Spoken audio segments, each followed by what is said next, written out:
Hey everybody, can you hear me? Hello everybody. See if you guys can hear what I'm saying.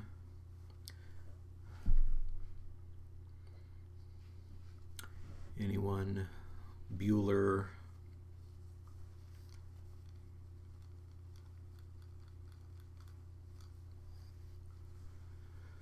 Hey, what's up? Toxosaurus, Tavak, Jerizoro, how you guys doing? What is up? All right, we only got a couple minutes left. I'm just gonna start exactly at 1 o'clock. Have a sip of water. Cheers.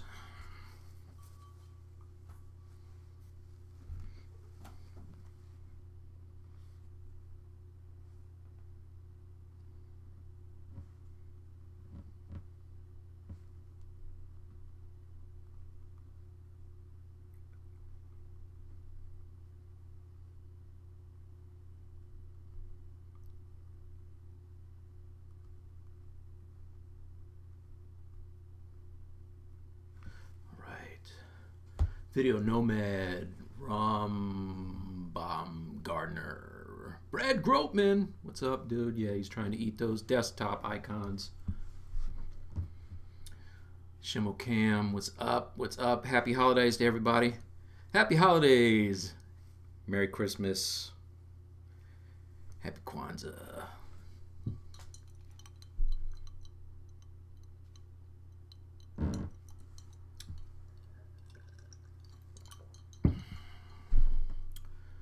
Non-denominational holiday wishes to everyone in the room. All right, what time is it? 1 o'clock. All right, let's get the show started. Happy New Year. A little early. You're early on that, but I will say Happy New Year to you too, my friend. Okay, so last time I was in here. Anybody who doesn't know who I am, Mike Thompson. I like to paint. I like to draw. I like to sculpt a little bit. And so that is what I will be doing today. Let me move this camera over because I'm like looking at the wrong spot. All right. Okay. So last time I was in here, what I did was I was working on my princess sculpture and doing a paint over. And if we go into Photoshop, you can see this was the render that I based it on. And this is kind of where I stopped when I was working with you guys last. So I have I just used the gradient map to kind of throw in some colors and started splashing in some paint. So for a few minutes it looks okay, but it's still kind of messy. What's up, Dougie? Joel's 3D. And hey, it's me, Momo. How you doing? How did I do the hexagon pattern on the material? That was just a noise pattern that I added under the noise. I used a hexagon, one of the presets, and put it in there. So, yep, surface noise. All right, so here's what I had last time, and I worked on it a little bit while you guys weren't here.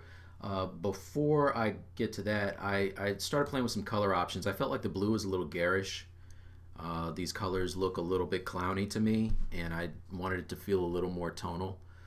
So one thing that I did was I started playing around with like making it orange, and didn't like that so much, but it started me thinking in other directions, and I ended up coming to this conclusion that I wanted it to be more of purples, violets, and pinks, because that's who she, she is the swan. So she needs some fitting colors, and it plays off her costume. So this is what I had up until Christmas Eve, and then I decided that it was all based on the this render right here, which is okay, but I felt like it was a little flat. So especially like around her leg and everything, it's all lit very much from the front, and to me it feels like it could be a little more dynamic. So I decided to go back into Keyshot and do another render. Before that, though, I thought, why not put some little turbo jets in her boots? And so that got me thinking, if she has, if she has jets in her boots, then it probably is going to do some interesting lighting that casts up on her. And so why not go and add those, add some lights into Keyshot to see what it actually looks like. So I did that, and I came up with this. So this is very, I mean, it looks very 3D. It's nice, but it could be better. So I also added some color to her in ZBrush, just some real flat colors, and then that will let me know how the blues will play off of the pink, and you can see it's kind of casting on her glove and all that good stuff. So I did that, and that allowed me to come up with this. All right, so this is just a whole lot of painting in shadows, and you can see I might have spent a little bit too much time in this general region. I don't know why. I'm just, don't tell my wife I did that. But yeah, no, you can see it's like 1,000 times better. You need those shadows to kick off the highlights, and so by doing that now, the light from the boots is really going to feel more like there's some luminescence there, and it's a little more interesting. All right, so let me see any questions. Hey Mike, what's up? Joel's 3D. Good morning, happy holidays to everybody. Surface option, yeah, we already said that. Mike, did Santa drop Form 2 printer? Oh man, I wish he was not. I got a rock, to be honest with you. I got a rock for Christmas. It was very nice. Rock. Me and Charlie Brown. Fancy. That's a pretty clean surface. Noise. Okay. All right. Cool. So so here's where we are now. This is all done in painted in Painter, and then I came into Photoshop and I did a whole lot of the liquefy. One thing I noticed is that the camera angle I had on her, she looks very wide-waisted, and it's just for the perspective I had, it makes her bottom heavy, like her legs are really thick, and then her waist from this angle, it's just not super flattering. And a lot of that is the way I sculpted her too, but why not go in and kind of tweak those things in Photoshop, which I did, and I just kind of shrunk her waist. And terrible body image tips for females, by the way. I would never tell my daughter that this is the right way to go, but it's a superhero, so what are you gonna do? All right, so here's the guy, the girl, and let's keep it rolling. Any other questions? Happy holidays. Happy holidays to you. Green type that I can't read because it's too bright and I'm old. Want to sculpt photorealistic bust. Yep. Okay. All right, so let's do this, man. Get to Painter. Here we are in Painter. I have my renders that I can open. Just using Quadro, which is like pure ref but works on a Mac. And let's open this. Let's try it again. Okay, there it is. There's that stuff. Let's make it so it stays on top, which it does. All right, cool. So now I can kind of zoom into these images, pick areas that I like on the black and white. I already know that I like the helmet on this one. Some nice stuff going on there. This is the one that, are these the same? Oh, one has hair, one does not have hair. I was toying around with the idea of getting rid of her hair because I, to be honest with you, thought it was cleaner without it, but without it, she kind of looks like she's rocking a bald cut, which is not a great look and not true to the anime. So I'm gonna paint her hair. I also added a pretty interesting material from Keyshot onto this this wrist kind of communicator thing that they have, and I like that, so maybe we start with that. Paint that real quick. Go up here, new layer. And I don't know how many of you guys use Corel Painter, but this is my painting app of choice. I do use Photoshop for more airbrushed things. I tend to like the airbrushes in Photoshop better, but for natural brushes I use a scratchboard tool, and I get some of this really painterly looking strokes that I leave in there. You can see if I zoom in on it, except for the areas that I went in and smoothed, it looks very very painterly. Some parts are going to be smooth and some are not going to be smooth. Please don't crash. Alright, I got a stroke I don't like there. Okay, there's that. What I normally do is open up my my brush tracking in Painter, and that allows me to kind of get the stroke that I want. Some days you might press on the screen harder than others. I'm using a 27-inch Cintiq, by the way, so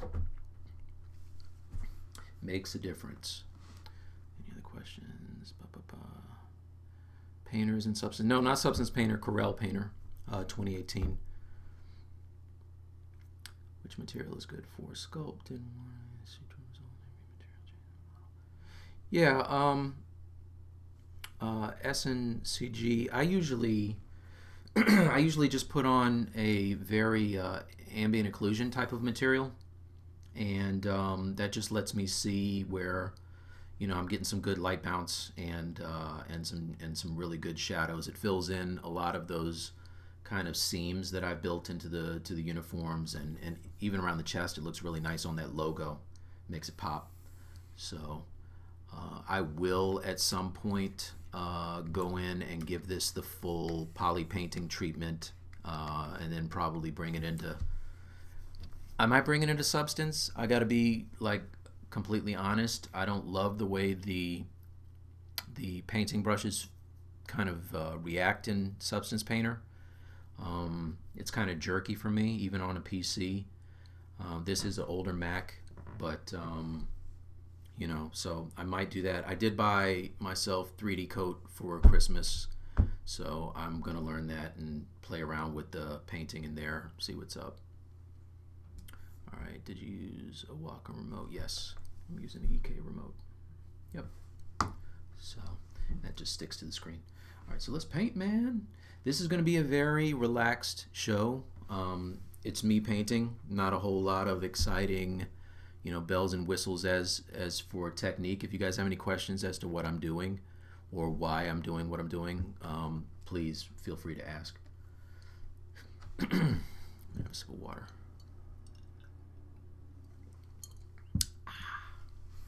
Alright, so let's start with this thing on her. I haven't painted any of the gloves. I haven't painted the helmet, the face.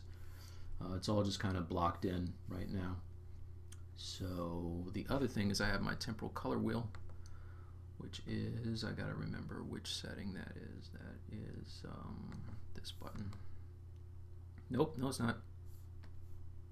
This button. Where's my temporal color wheel? Oh, okay. It's this one, sorry. I have a different setup for my PC and my Mac, so it takes a while to remember what's what sometimes.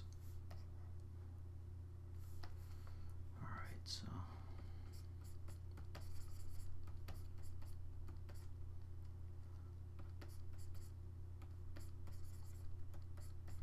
And this always starts off very kind of messy, but it doesn't matter because it gets clean at some point.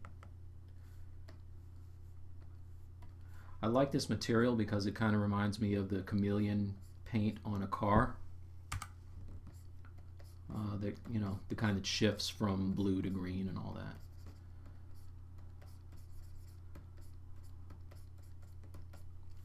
Had that on my Eclipse before I had kids.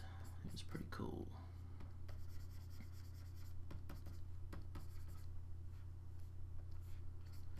And you'll see once I get the color down, a lot of what I do is just eyedrop from what's right on the screen. Pardon me. I think I need some more water. See any questions? Nice looking. Hey, what's up, Cave Dog? Thank you. Try Mudbox for painting. I did. Mudbox is I use that for my Hulk, and I liked it a lot. Like my friend Brad Grotman put me onto Mudbox, and I was able to go in. I like the fact that you can not only kind of texture with the brush, but you can add stencils, which is really fresh. I think you can do some of this stuff with 3D Coat. The only thing about Mudbox is the jeez, man, this is not gonna be good if I can't talk today. The interface is like really old, so I get to kind of be I'm a bit of a snob sometimes when it comes to UI. That's a thing.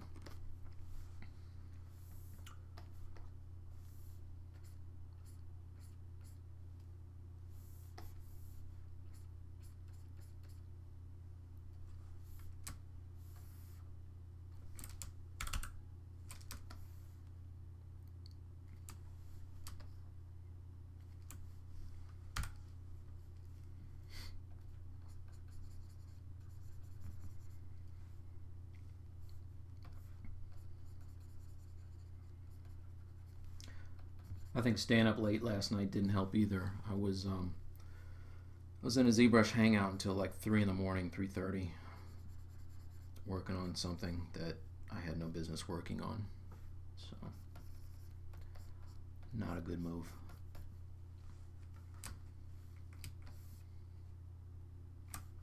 Some of these seams that you'll see in her uniform or her boots specifically were in the original, and some I'm adding after the fact. I do that a lot because it's a lot easier just to paint in these areas after after it's rendered. So that's what I'll do. Most of my artwork has the same look. I'll have a really hard rim light to just pop off areas because I like it.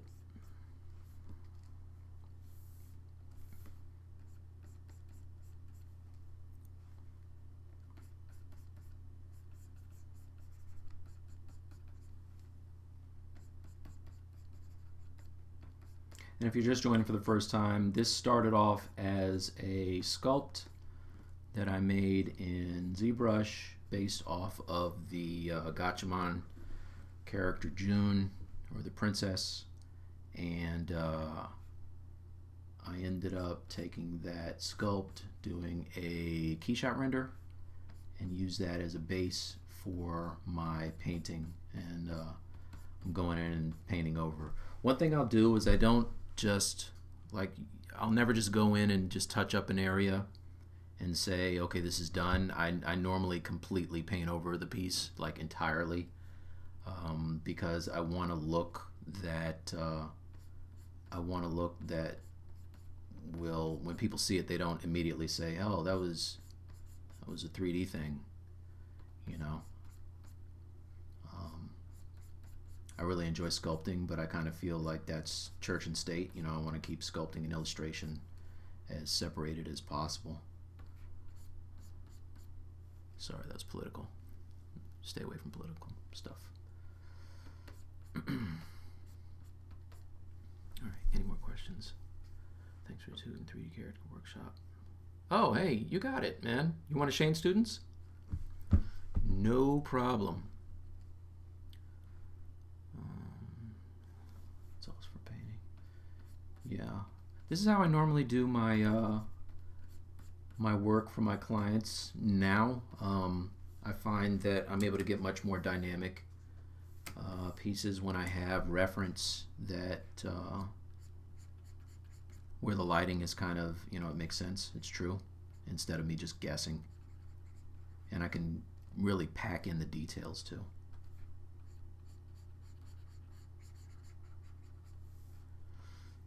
Alright, I'm going to back away from this so I can see exactly what's going on here. It's kind of big.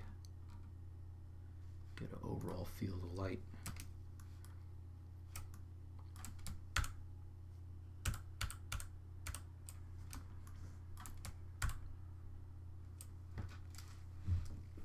I went through a whole lot of different color variations for this background to try to figure out what I want to do too. But I think I want, I was just telling my buddy, I want to have this as a tonal type of a background. Then that way for each of the characters I can pull from their uniforms and incorporate it into the background. Kind of a Alex Rossi kind of trick. Alex is dope.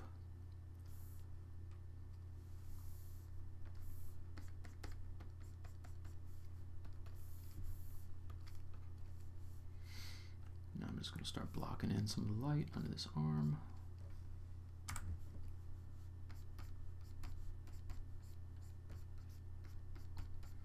I paint exactly the same way that I sculpt. So block it in kind of dirty at the beginning, major forms, just to see how it looks, and then go in and refine. Smooth it out, clean it up.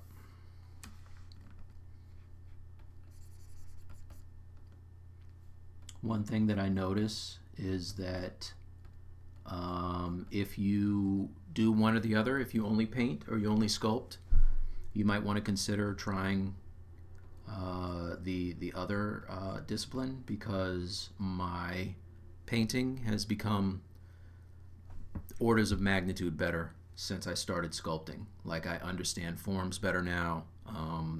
My anatomy's gotten much better, and I can kind of figure out how light bends around objects better now.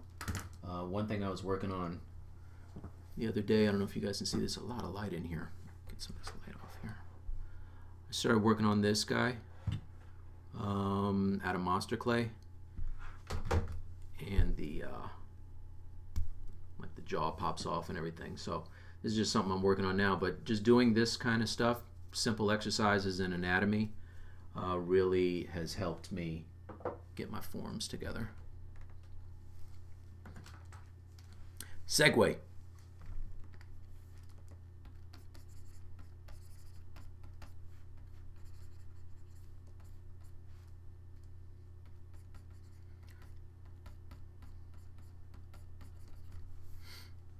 Probably want some more light up in here. Up in here. How many of you guys watched Bright over the Christmas break and enjoyed it? My reason I bring it up, my sister-in-law decided that that was going to be a very good Christmas movie for the family to watch during our nice little family gathering.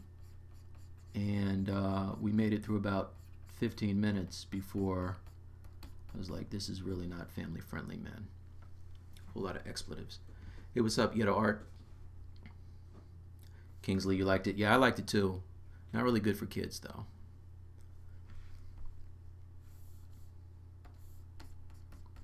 It was better than I thought it was going to be. You know, the way that it looked in the commercials was like colors with I'm dating myself. I know a lot of you guys are like, what is colors?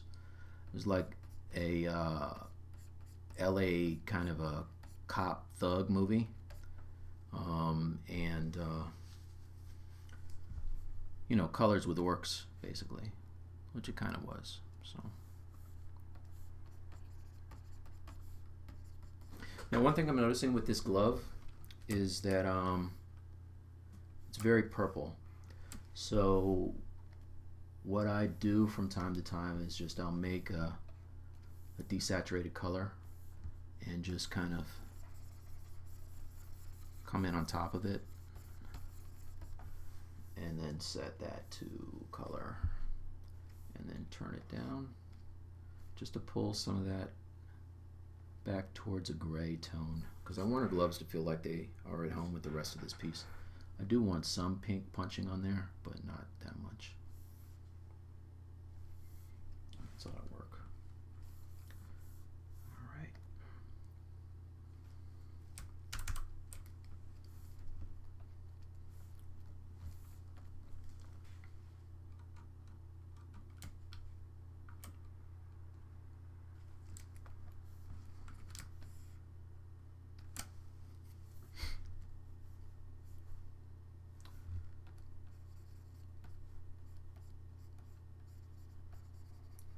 Because I do this every day, I don't understand how people would, be interested in watching someone paint. But it's interesting. I watch other artists paint, and I can sit there and be excited about it. So, like, I know what I'm going to do, so I'm like, it's not that interesting to me.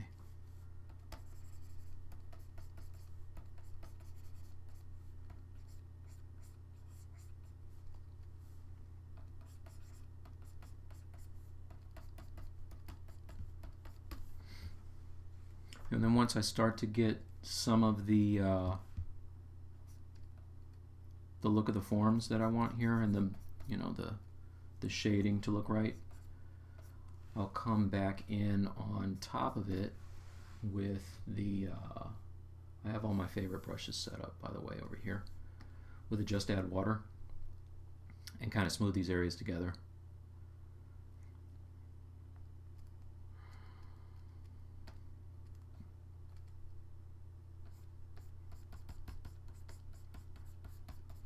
Clean it up. I don't like to go too hard with the smoothing brush because, if that's what you're going to do, you might as well just use an airbrush. But I do like to unify these colors and then come back and paint on top of them.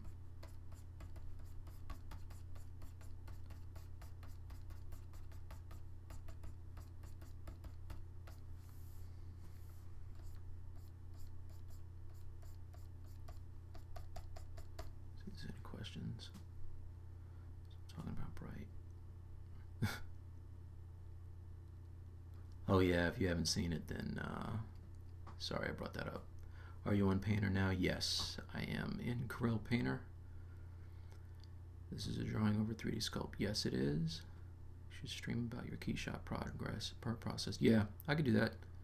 Maybe next time I'll get into Keyshot. Looks like you did a quick depth of field on it. Oh, by smudging it out. Yeah, totally.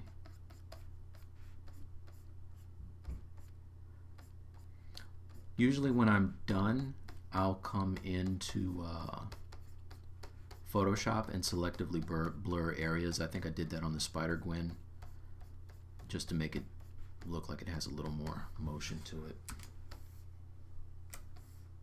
But see, by doing this now, it's all really soft, so I gotta go in and paint over it again.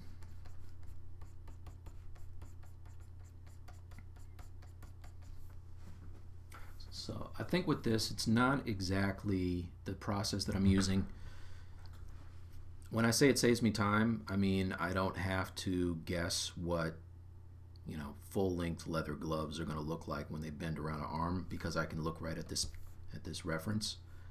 But it's still kind of laborious going in and painting these areas in. It's not like a one-button press where you're done. But that makes it interesting, I think. At the end of the day, it's still a painting.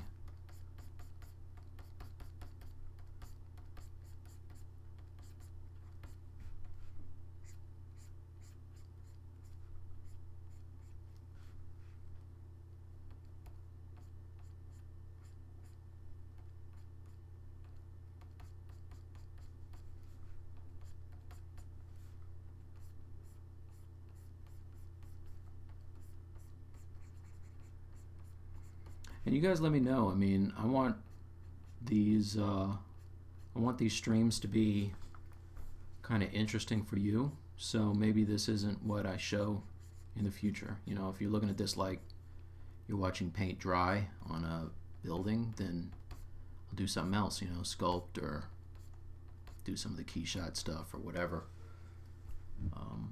But first and foremost, I do get paid to be an illustrator, not really a sculptor. Hopefully that'll change in the future, but right now that's where my bread and butter comes from. It's painting stuff.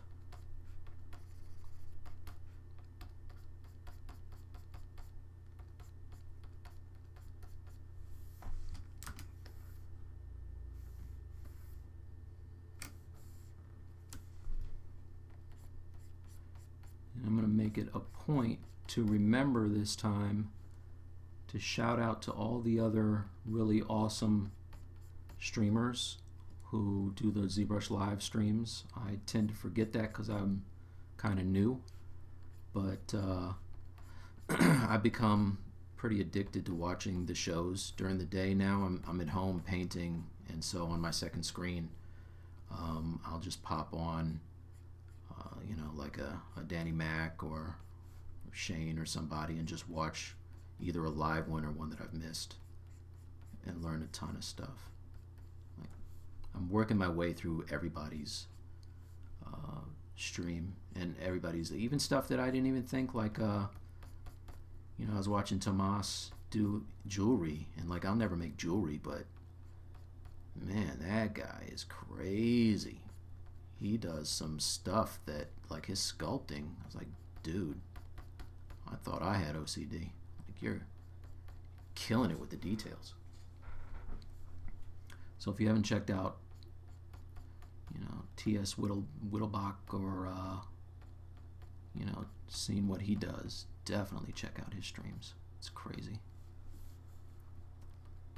I know I butchered his last name. Sorry about that.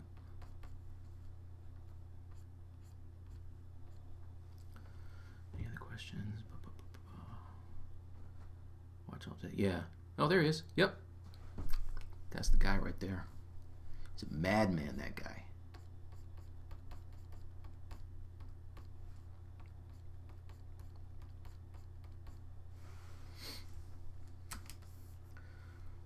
All right. Other thing is, I tend to jump around. I could stay on an area until it's super detailed, but I find that when I do that, the piece is uneven.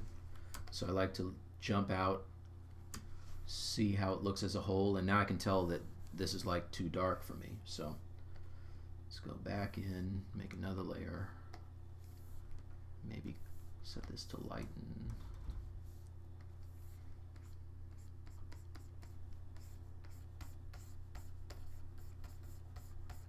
The thing I love about this is I can be really dirty with it, and then just turn down the opacity and kind of get what I'm looking for. Maybe even set it to screen. And then turn it way down. Way down.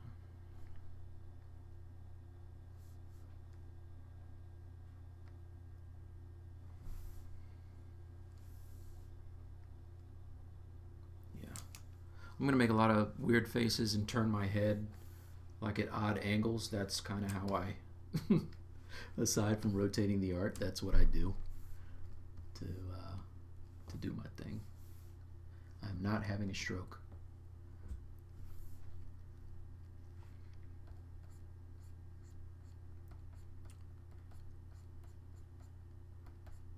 So how's everybody's holiday? How's Christmas? You guys get anything interesting?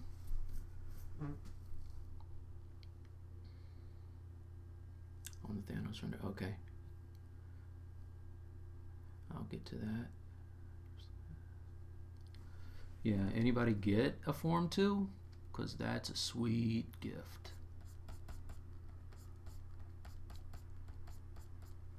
I finally got around to watching Print the Legend the other day. I know I'm really late to the party on that, but I see 3D printers kind of like I see expensive regular printers. I'm all about it, but I know that the materials are going to end up costing a small fortune, so I have not put myself in that position of buying one yet.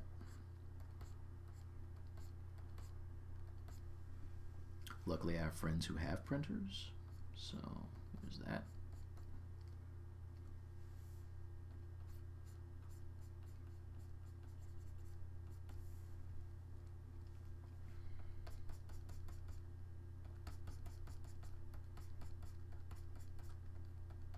A lot of times what I'll do is I drop colors that are very close to each other to get the gradients that I'm looking for.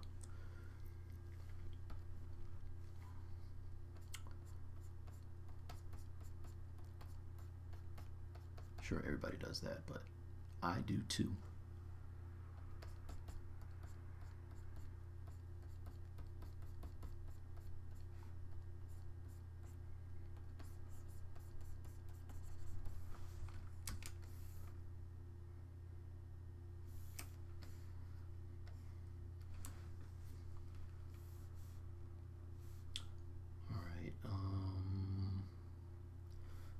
So it's starting to get there. What I've been doing with this piece that I haven't really done in the past is just kind of crushing down the layers. I usually wait until I'm completely happy with something before I do that, but on something like this, I just kept this layer on here so you could see what it would look like without the shading. But I'm pretty happy, so now I'm just going to go ahead and just put all of these layers together. And then I have my original, which I can always bounce back and see what I've done. And there's times when I look back at the original and be like, you know, I like this better, so I'll have it. At that point, let's say I'm looking at that glove and I really don't like what I did. I can just make a layer mask and just paint out what I've done, go back to what I had before, you know. Or let's say that I kind of like the glove here, but I like mine as well, you know. I just set it to a gray and I can kind of erase it out and I get some of what's underneath. That could be good if it's too light, so let's see what it looks like here before I did that. Yeah, I mean, that's underneath of her cape, so let's let's darken it up a little bit. Maybe not on the rim light. Yeah, so that's better. This is all just a lot of little decisions that you're making. I mean, these paintings to me are like a Rubik's Cube. You're just turning it around, trying to get a side to match. When you do, you move on to the next side. Alright, so now make a new layer and keep it moving. I have a few different lighting scenarios with this cape that I like, options I can choose from. I want to pick the right one.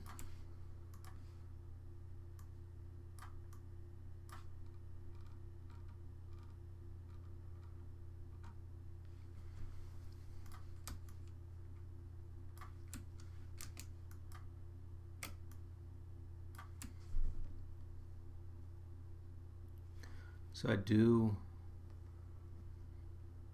I like this light that's right here. I don't know where it's coming from. Oh, I have the boot lights on this one. All right, I got to remember that I do have a light source on her boots. So now I'm getting some blue that's cast up from her boot. And so I can start bringing that into her cape. And I'll just turn down my opacity. And like, these little hits of color are gonna sell the fact that this chick has rockets in her boots. That happened.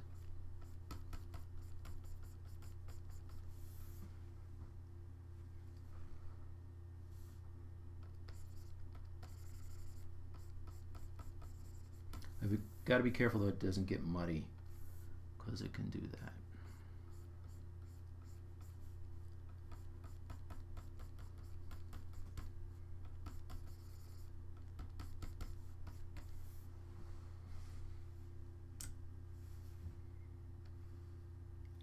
Fill up this screen here.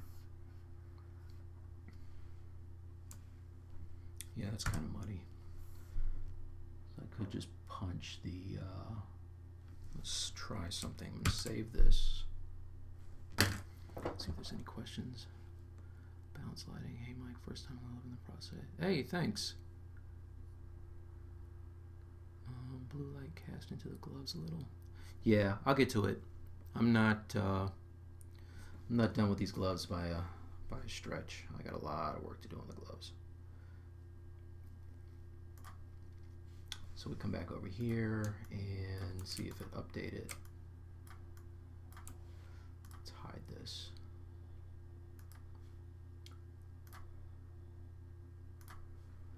Okay, yeah, so there it is. So let's just play with, I really go back and forth. I can't tell you how much between Photoshop and Painter. Because now what I can do is I can take that blue and I can, ooh, not that much. I can boost the saturation, and I can also play with the color. Ew. Okay. Sometimes that doesn't work, so I can colorize it and then pull it towards my blue.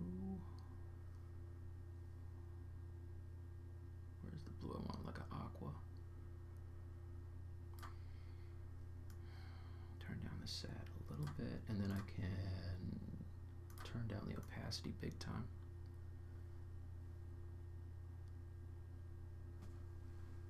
Nah. Nah, I don't love that. Alright. Good thing is, I don't even like it on here. You are dead to me.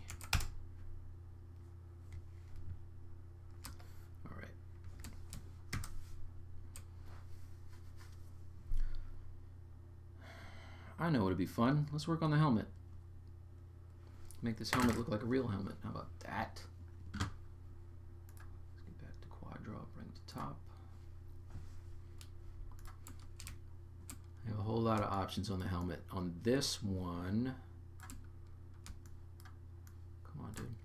Oh, on this one, it's got the ambient occlusion in it, so the seams look nice. On this one, I used a hard plastic. This is not the right one. I have one where I have some really nice spec. I've rendered this a whole bunch of times, you guys. Let's see what else I got. Hold on one sec.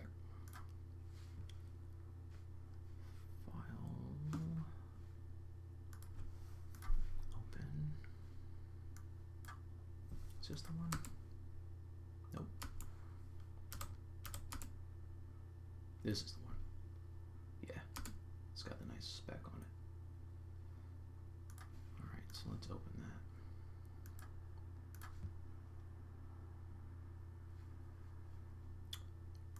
Renderings. Yeah.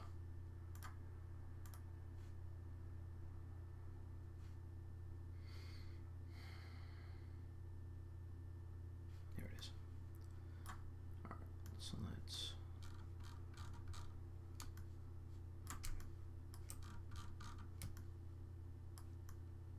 yeah, I like that. I like it a lot. Okay. So now we'll take this thing from looking like a Kmart helmet to a real helmet. Any other questions? Let's see. Those printed out, do that. Oh, dude. You know I'm going to hit you up about that later. Of course. Thanks, brother.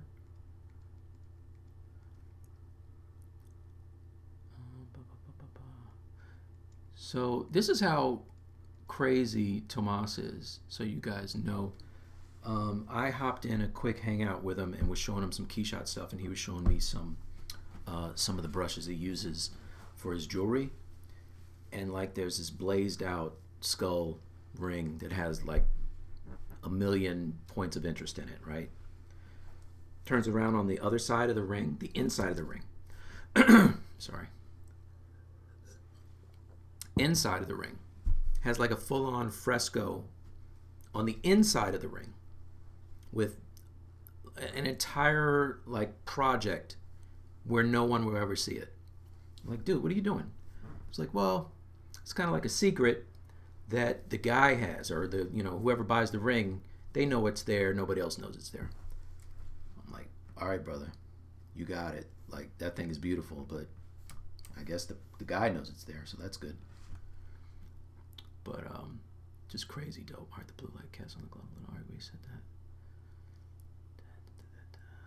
Just turned out to be really awesome. Hey, thank you. Did I miss much? No, not much, Pro. What's up, man? Not much.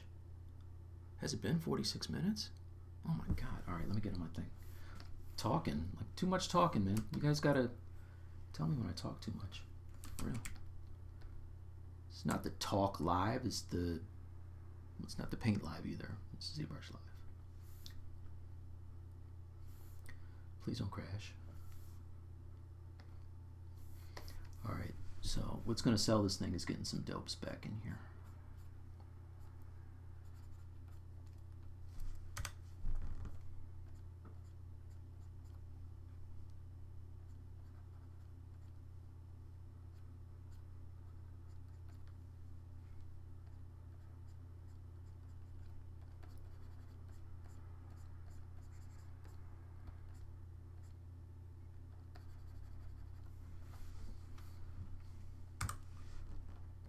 And I'll go back and forth with this till I get something that does not suck. Because that's what it's all about, man.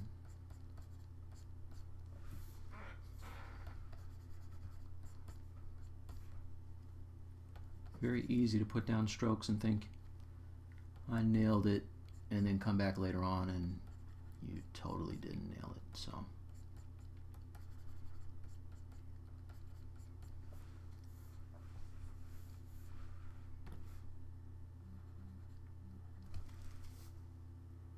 I know, I have ZBrush Live, I'm doing it now.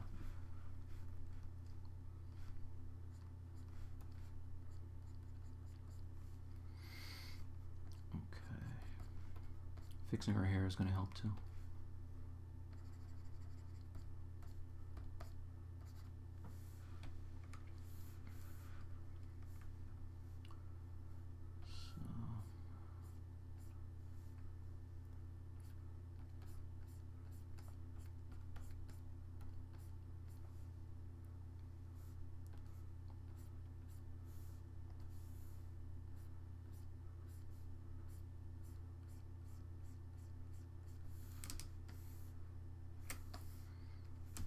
It's amazing how just a little bit of these little shine areas will take it from something that looks like super flat to an interesting, you know, piece of plastic. I think. Oh, I wanted to tell Kingsley, and Kyle, I ended up watching Caddyshack again for some reason. That's like my holiday film. Caddyshack and Christmas Story are the only things I really like to come back to over and over again, and it holds up. You guys, totally holds up. If you're too young to know what Caddyshack is, you gotta watch Caddyshack.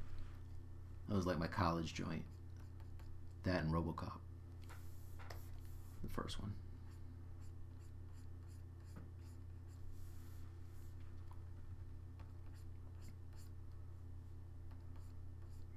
Back when Chevy Chase was funny.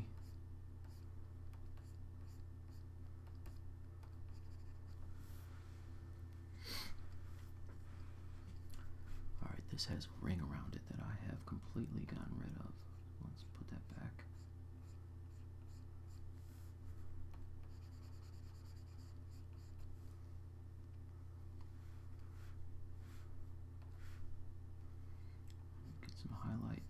That's the other thing, like just the way that the something as simple as the eyelet around this eyelet around this little helmet eye thing here, the way that you can see the dimension of it, like I would not have been able to figure that out just out of my head, you know, but having the sculpt in front of me, I can see, okay, there needs to be this edge right here is lit, you know what I mean? The rest of it kind of wraps around and then it starts to look more dimensional.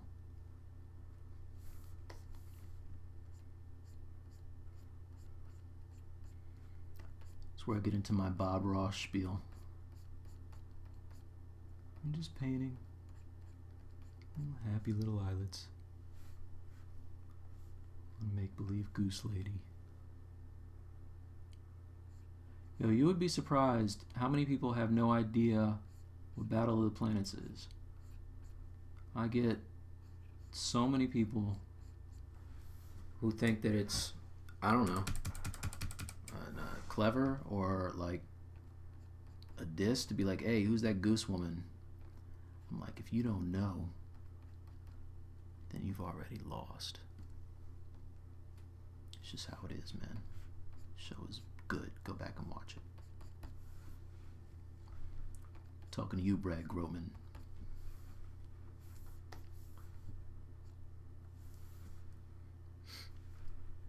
Alright, so starting to get there. Let's put a seam here, because I like that. Maybe not that dark. Lighten that up. Let's get a little bit of a rim.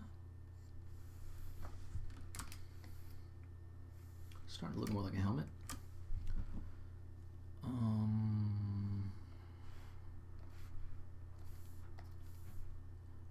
Alright.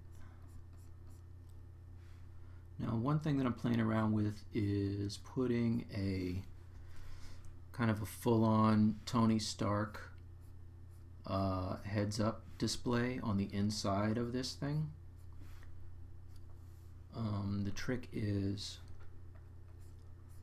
not going too far, you know what I mean? Like I don't want to make it too crazy, but I do like the idea of she has all of this glass up in front of her. You know, how crazy would it be to have, you know, to have like some stuff kind of going through here? You know, it might be kind of dope.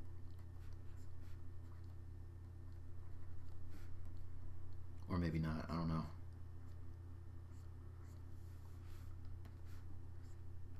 What's that look like?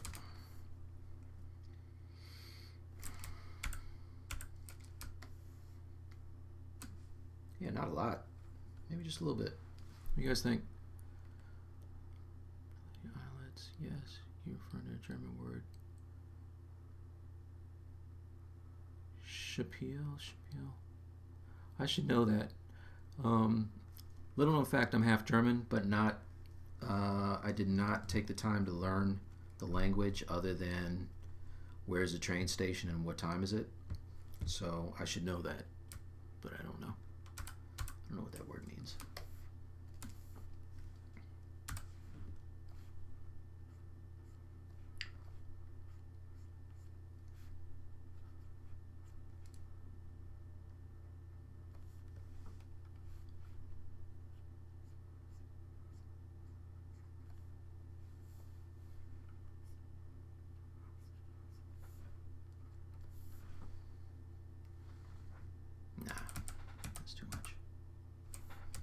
Too much. Great thing is it's on a layer, so I can just kill it if I don't like it.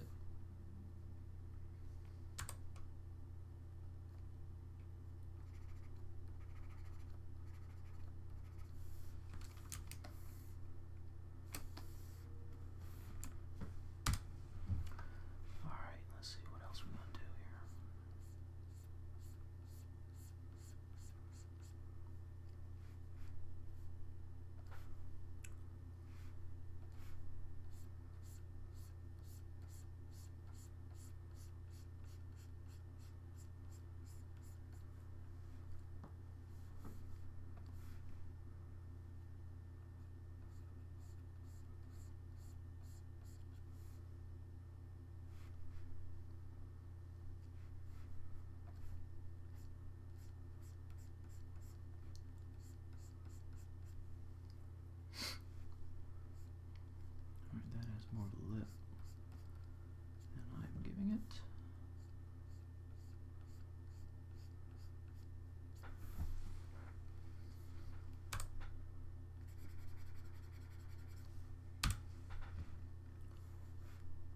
You guys gotta let me know if you start getting bored.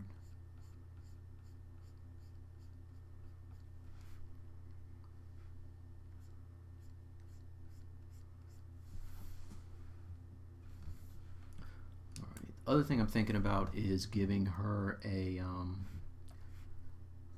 like a chin strap, because what will keep this helmet from sliding off her head?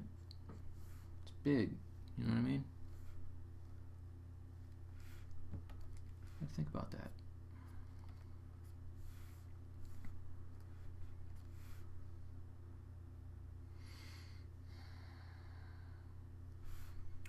All right.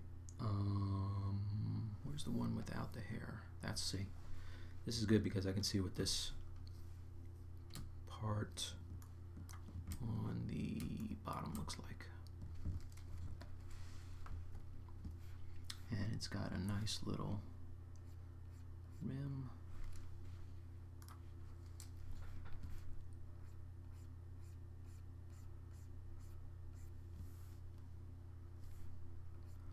Like that.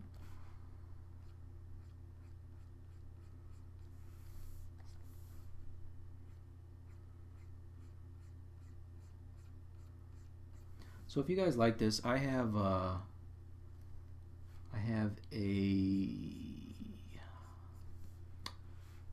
what's it called? Webinar coming up with Corel in a couple weeks. So you're more than happy to join me for that. This is the part of the show where I just plug stuff. I'm also going to be teaching a 8-week class with Ryan Kingsling,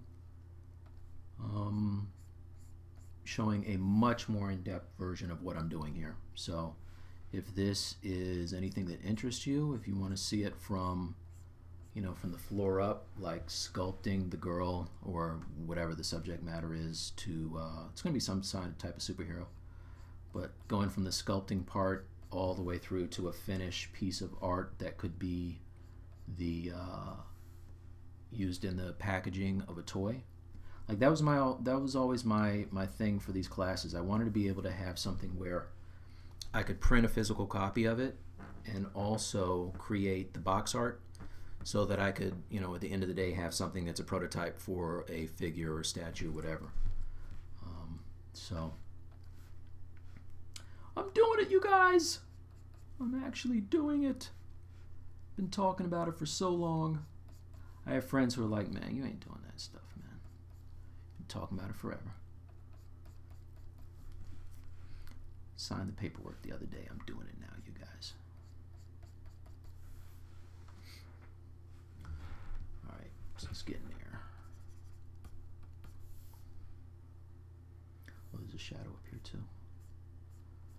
Shadow on the top. And then a crease.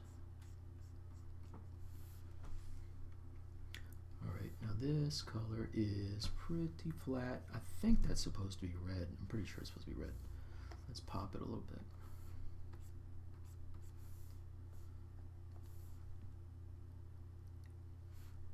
Right on the front.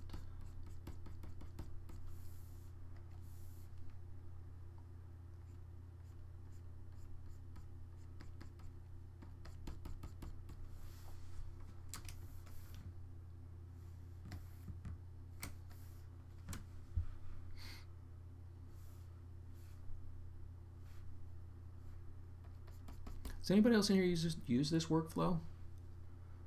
Keep doing what you're doing, looks great. Oh, cool. Thanks, man. Thank you, Thomas, too. Does my heart good to see others working. Cool, yeah. Just doing a little bit of painting. Oh, man. So, you know what? This is the perfect place to ask you guys about this. I decided over the Christmas break to watch a show that I never watched before, and I always kind of had a problem with people that enjoyed the show because I didn't understand it. So I was like, I'm gonna watch this thing. I watched Twin Peaks: The Return. Yeah, so that happened, and I marathoned every episode because there were parts of it that I was like, all right, this looks like it's gonna do something. This is pretty cool. And then there were parts of it that I was like, man, this is why I didn't watch the first one, because I don't get it. I don't understand the show. If anybody in here can explain this to me, I'll be forever in your debt. Do you have to be in a different state of mind, I'm going to say it like that, to understand what's happening in Twin Peaks? Or is David Lynch just kind of punking his fans by just doing whatever the hell he wants to do? Somebody please tell me.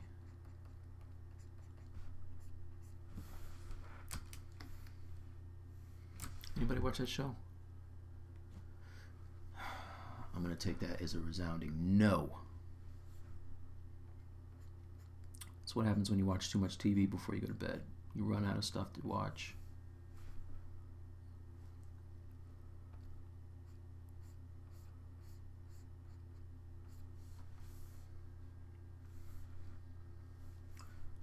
All right, let's light up this edge a little bit.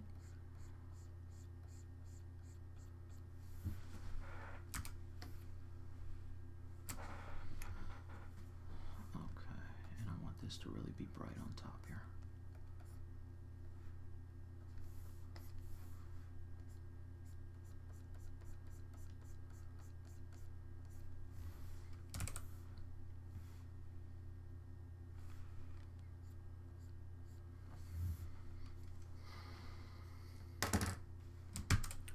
See it in Photoshop.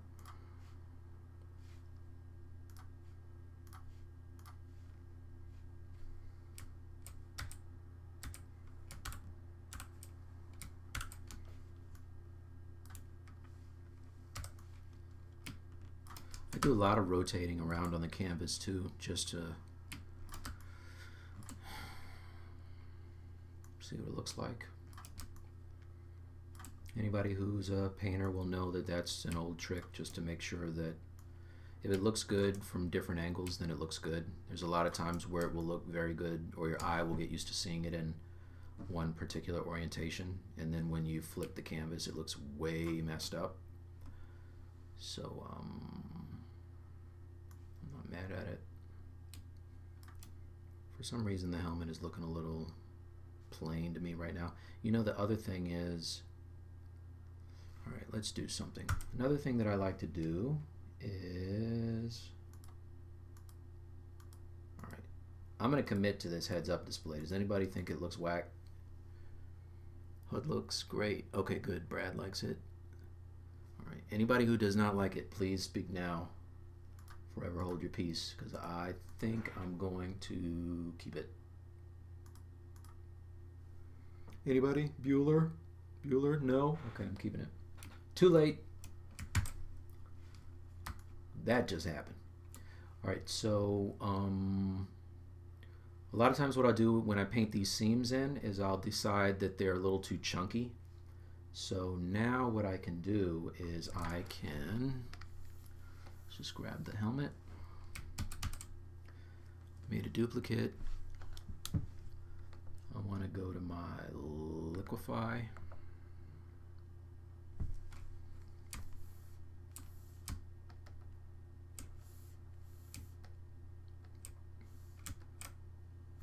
Let's make this nice and big for you guys. Anybody get any good video games for Christmas? You guys are quiet, man. What's going on? Come on, man. Can't be doing all the talking here. All right. Any good games? No one. All right. Okay, so what I'm doing is I am using I'm in Photoshop, I'm using the liquify button, and I'm using the pucker tool to squeeze in. Essentially, it's the same thing in ZBrush as using the the pinch, and I'm squeezing in the areas around the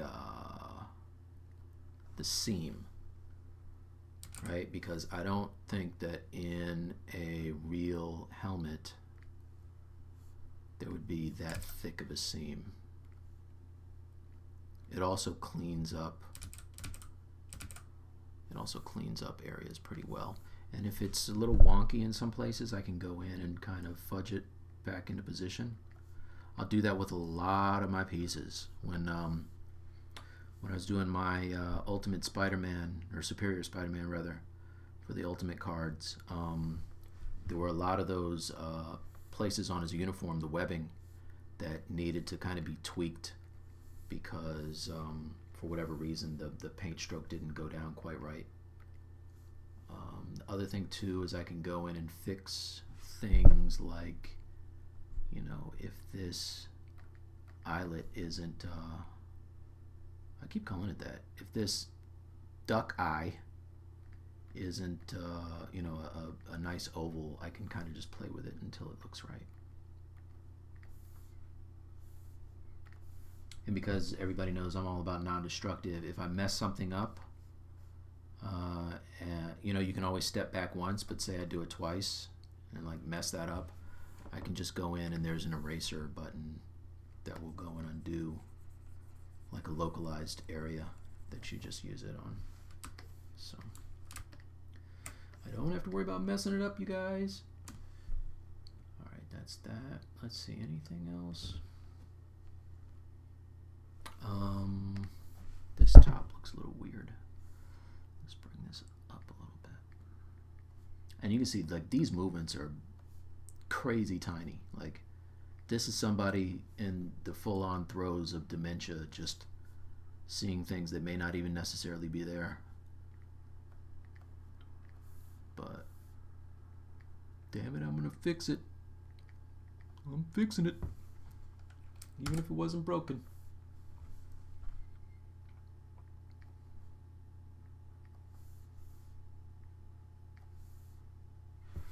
That's cool. Say okay. So now we can, let's see if it did anything, right? Look at it before and after. So I like this better now. And if I didn't, I would just throw it away. Oh, I do see down here that I didn't erase that away all the way. So the good thing is it's its own layer. The area that I was kind of showing you that I could mess up. Because it's on its own layer, I'll just erase. I'll erase that, and if I turn away these, you can see I just punched a big hole in it, but it's okay because the area I want to affect is still affected.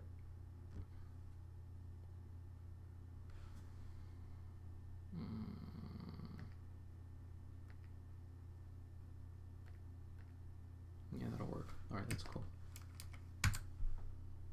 All right, so I saved it. Now there, uh-oh, wait a second. Did I erase the arm? Oh yeah, look at that. Okay, so another area, like I erased part of that arm, I didn't even know it. So good thing is, turn on the original, turn on that, that's what I'm looking for. Yeah, and then I just put those together and now I'm good to go. Before and after. Booyaka! Now save that. And go back to Painter. And this is literally what I do. Like I bounce back and forth between Painter and Photoshop several times in a piece. Open that again. ZBrush Live. Open. And there it is, right? So, the helmet's looking a little better. Something about it I'm still not loving. Open, oh, just on top. All right, so put my reference back. I think probably needs a bit more of a hot spot. Let's,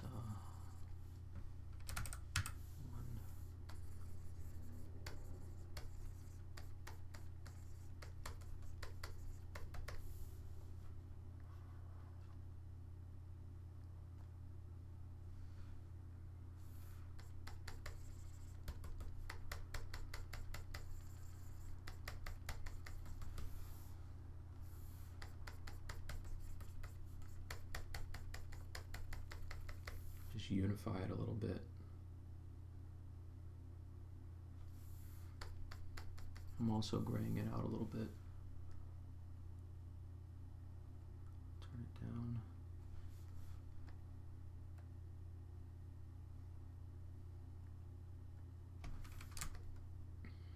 Let's see.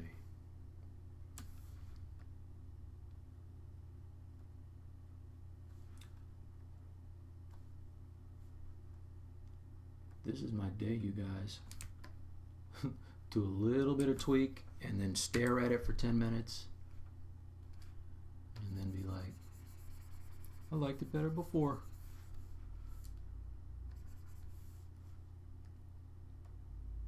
I do like that a little bit. Nah. Okay. Alright, so just lightening it up a little bit. Although the reflections, nah, it's a white helmet. I'm tripping. Okay, having conversations with myself right now. Do you own an iPad Pro? I do not own one, Kingsley.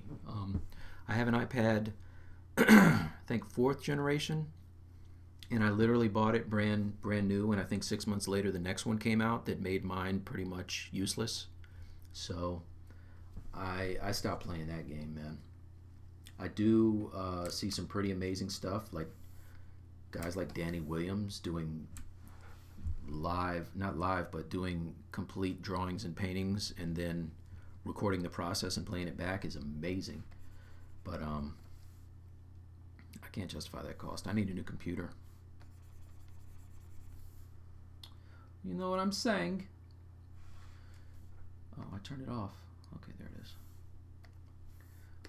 So now it's starting to come together. Let's punch a line around this thing. A lot of times I'll just put in a just a little kicker, kind of a line around the painting just to make it punch a little more. And I can even blend it into the edge so that it looks like it's more, you know, it's seated on the canvas. Last thing I want is for it to look like it is, like the piece is cut and paste. And then maybe for this part I'll use an orange because it's like getting a bit of a glow off of that visor. What?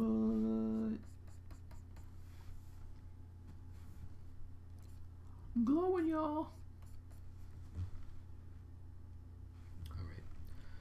You see I'm dancing around this hand, right? I need to paint this thing, stop messing around. And the hair.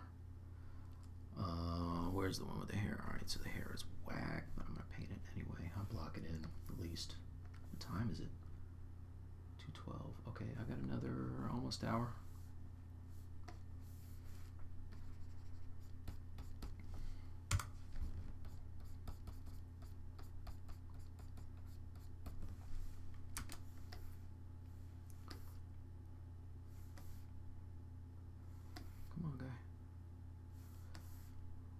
Dude, I don't know, flip around or what? There it is.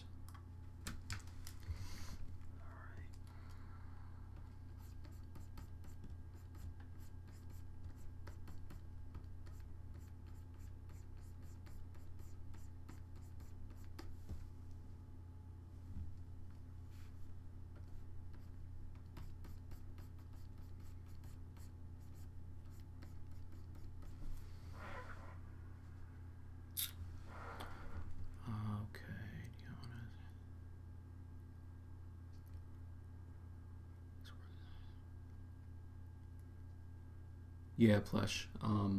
ZBrush is about 50%, but it's very important 50%.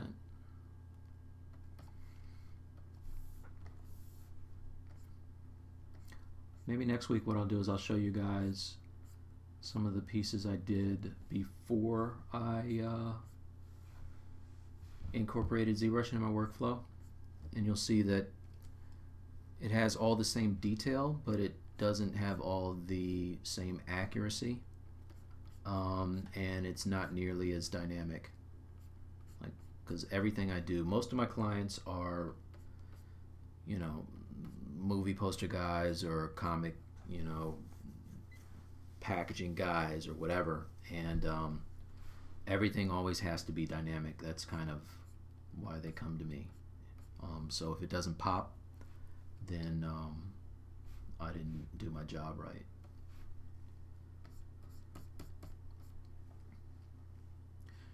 And they fire me, guys. They fire me. Well, that's her chin up there. Okay. Yeah, so what I was thinking about, I'm going to sketch it in right now. What I was thinking about for her is some type of maybe a chin strap. But the problem is, she has a chin strap. Let's see. Maybe, can you just turn, please? I think that's a sign I need to save, because nothing good comes of an unresponsive computer.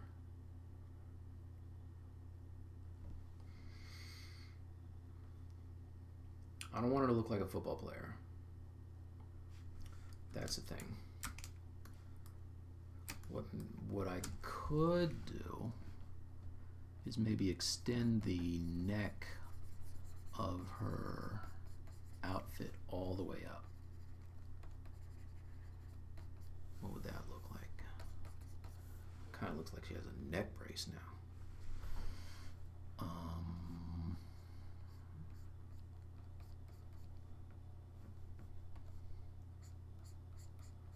I've fallen and I can't get up.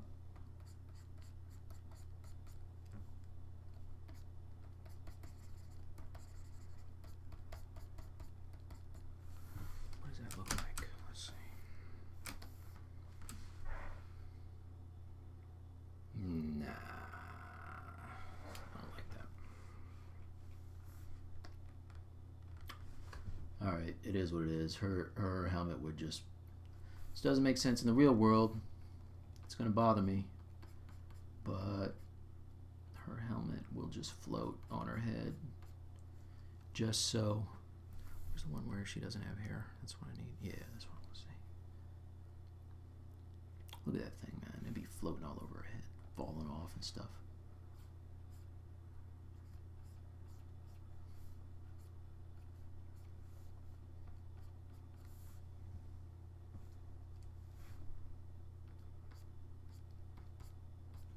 Let me know if you guys want me to get off this Battle of the Planets too and do something else, because I totally can. I've been, what is this, like the 4th show, and I'm still kind of doing these guys.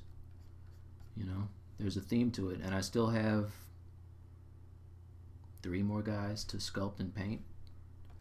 But if you're not feeling it, let me know, and I will totally move on to something else.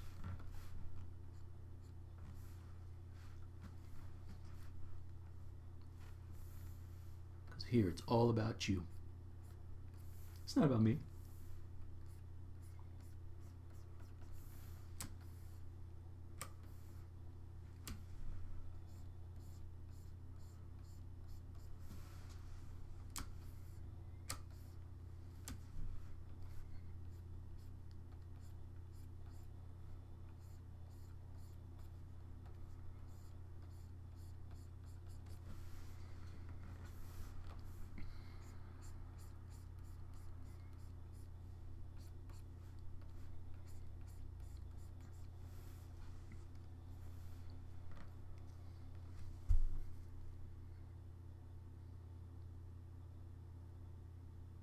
How long did it take you to make it in ZBrush only?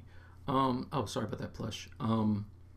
The girl took me, I repurposed the pose from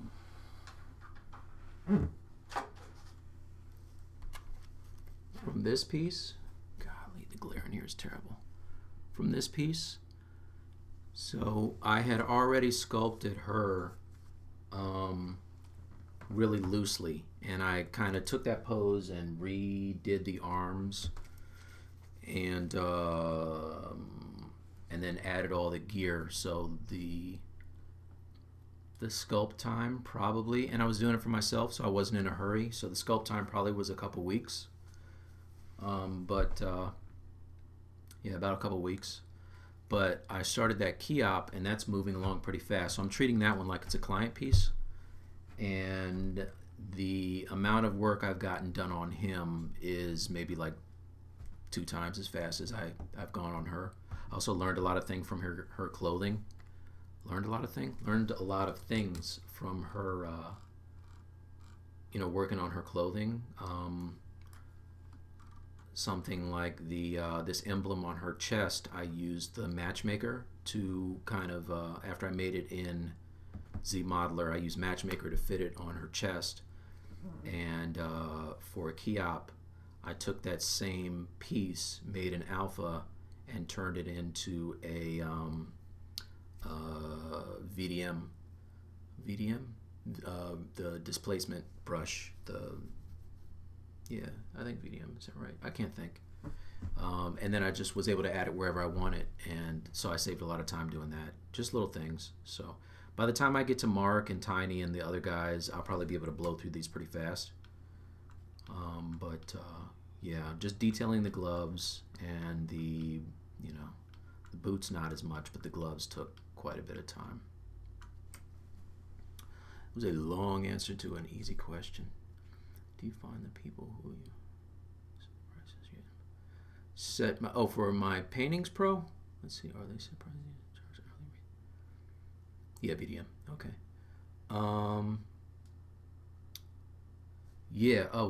No. The clients will ask for a quote for the illustration, and I'll usually give them a range. Perfect example is I'm working on something right now, I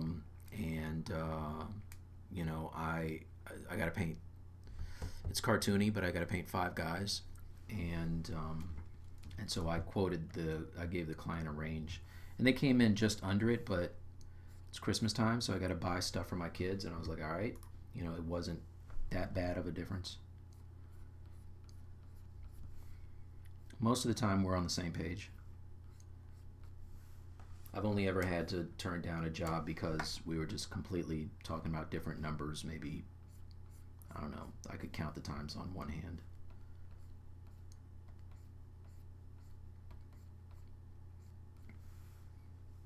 That's one of those things when I was a younger artist I had a real problem with. If anybody in here is thinking about being a freelancer, doesn't matter whether you sculpt or paint or whatever, but you have to be confident in your skill set and your pricing. And I think that once you've done it enough, you don't mind charging what you're worth. In fact, my wife bought me a book called Charging What You're Worth. It's on Amazon. It's a great book. But I used to be that guy that was like, well, what do you want to pay? Okay. And then I would go to bed and be like, man, that guy he got over.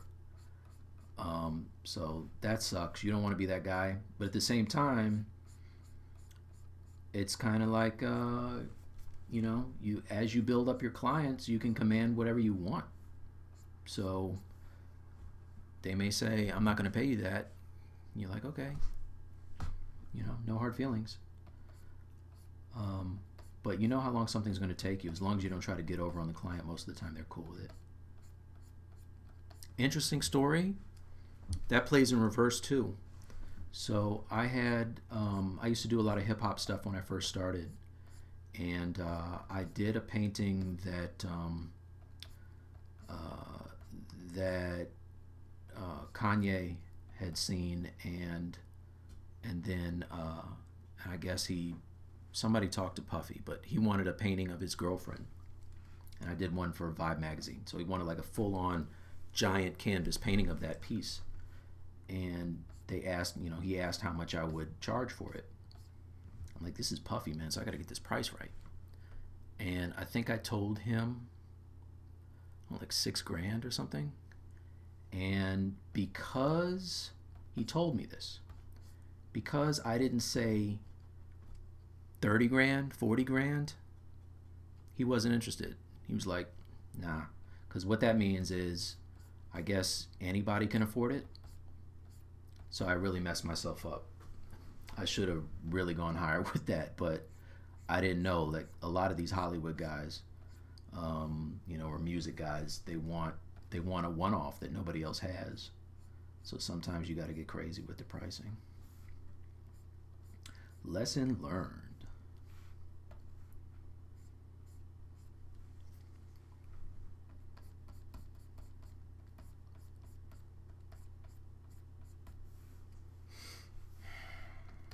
I intentionally left this back part kind of nebulous because I wanted it falling into the background and just disappearing.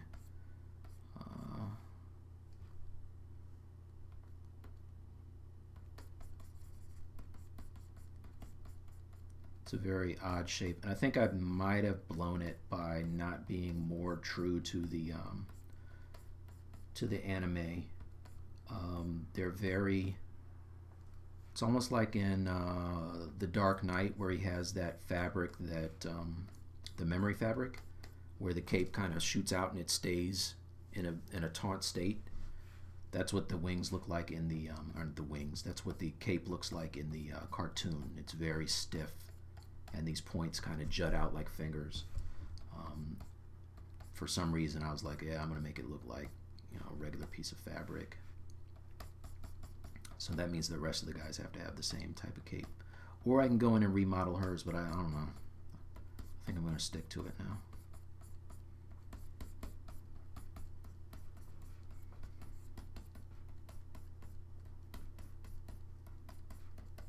The great thing about once you get your colors laid down, you can keep your stylus on the screen like the entire time. Just all I'm doing is color grabbing and laying down strokes. All right, so over here, you can see it starts to look stipply over here. That's because I used a piece of chalk. Painter has some very realistic brushes, and so is this one? This is an oil pastel. Just to give you an example. I like to keep some of the texture and then smooth some of the texture, so you're getting a bit of both. But make this bigger.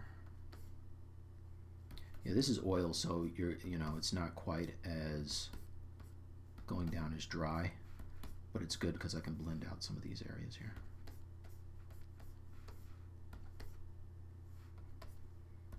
And then over here, I want to get a nice transition, especially in this opening.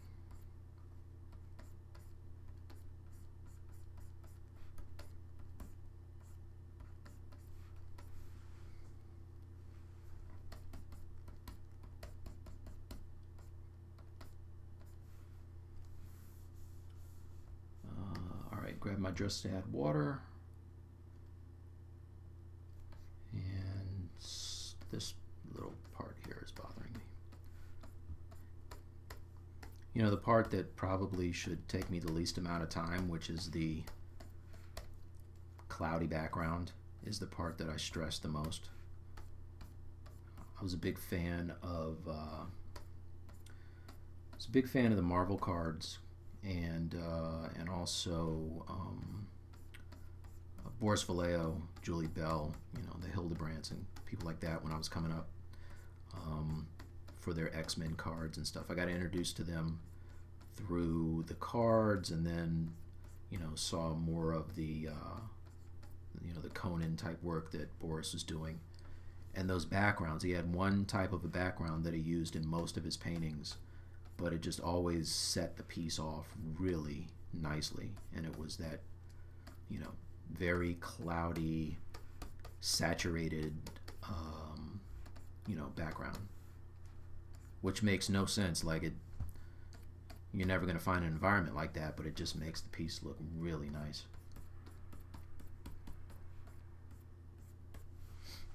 All right, I'm starting to ramble a little bit here. Let's do this. How we looking? How we looking on time? Okay, another half an hour. Who else is on today? Let me see. ZBrush Live, presenters. Oh no. Wait. Okay. Yeah, I don't want to be there. Presenters. What's the schedule? I just want to see who else is on today. Ashley. Ashley comes on at 5.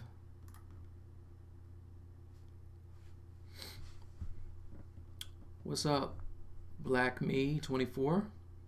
Disco smoke effect makes everything look magical. Yes, you are correct, Pro. You are totally right. Disco smoke for the win.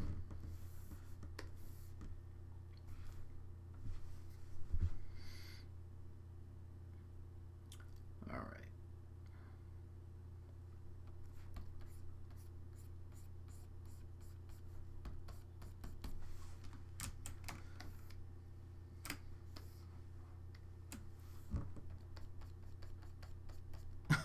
I've officially turned into that guy. Like, my kids can touch the thermostat, and I'm like,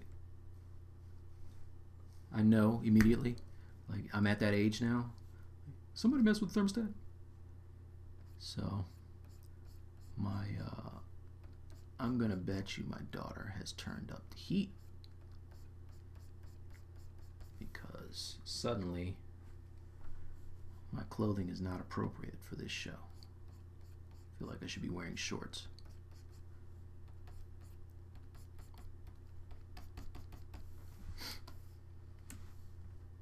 All right, what does that look like back there? Let's see.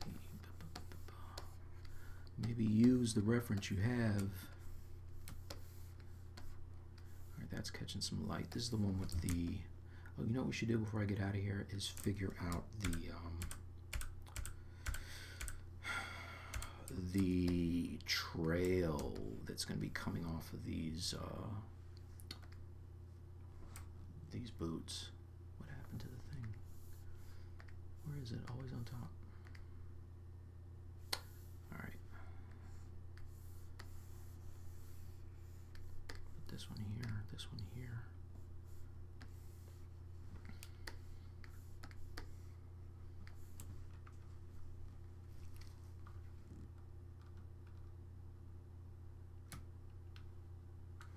Okay. All right. Oh, the other thing, I want to fix this boot here because this is not exactly what I want.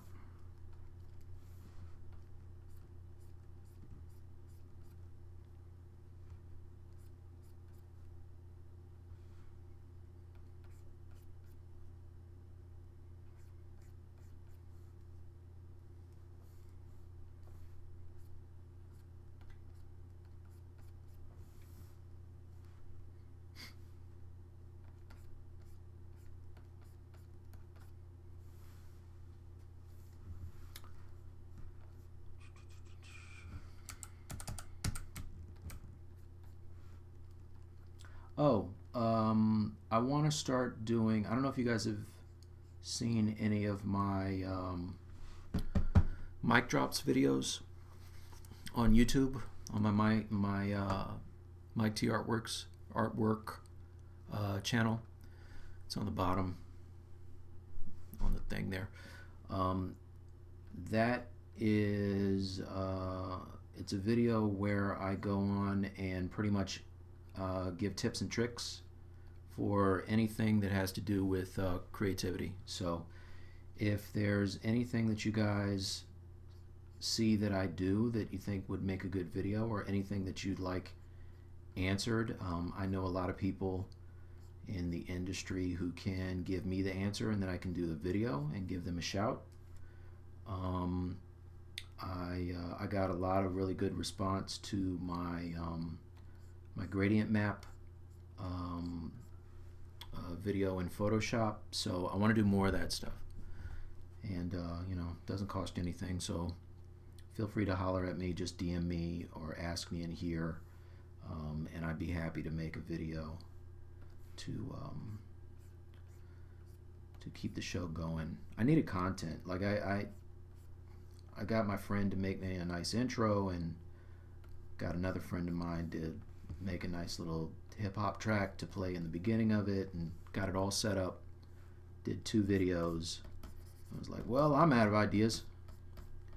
And part of that was the fact that I am working, but if you guys know something specifically that you want to see, then I totally, it's going to make my job easier. I'll just figure it out and make a video for it. I think the last thing I did was a review for the new Wacom Pro Pen 3D.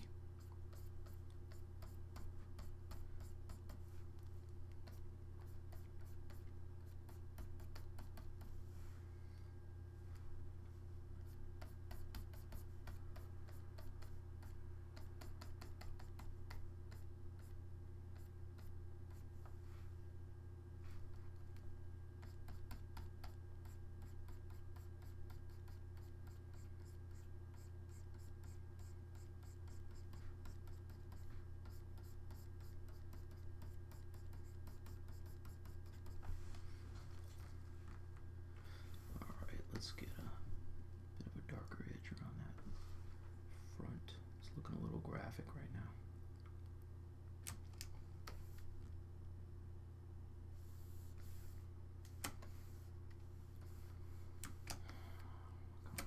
Okay.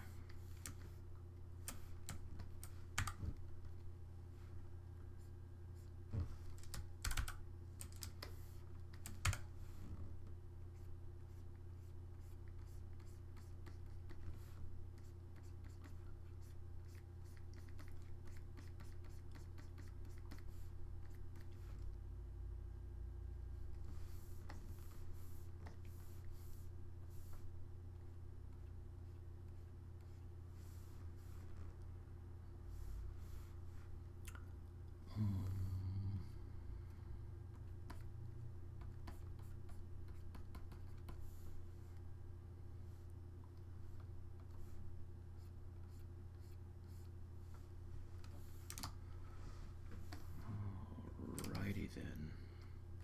Okay, so I got rid of her little go-go boot thing. I gotta put that back.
I did have going on was some of the skin.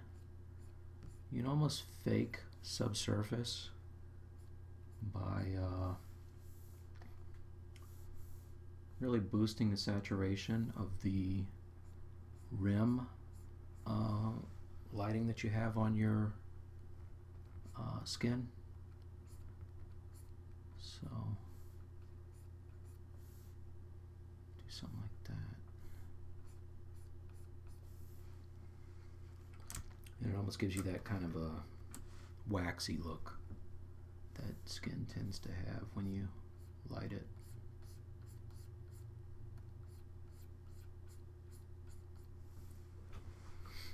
Alright, oh, the seam on the boot. Let's get that seam back in there.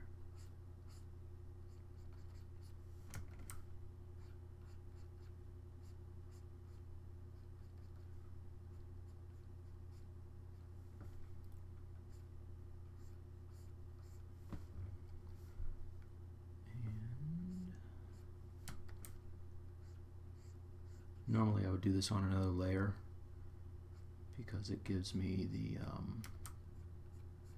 the option to erase it away if it's too heavy.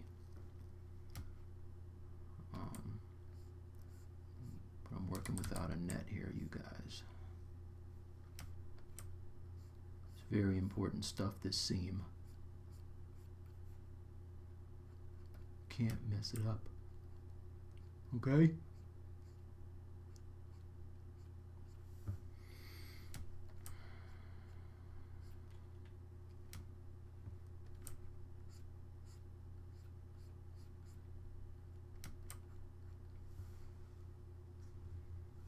Alright, so now I can just make a mask and turn down my opacity, and instead of erasing it, I can just come back and hit it with some of my non-destructive layer mask to knock out some of those areas.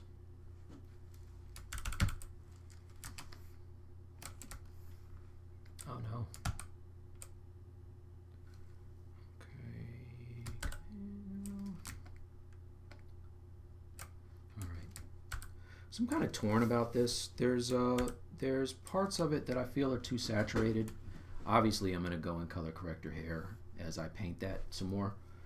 But I don't know that I want to have these really poppy reds. You know what I mean? Like you can see in one of my renders, the light is really blowing out the red on the chest, and I kind of like that.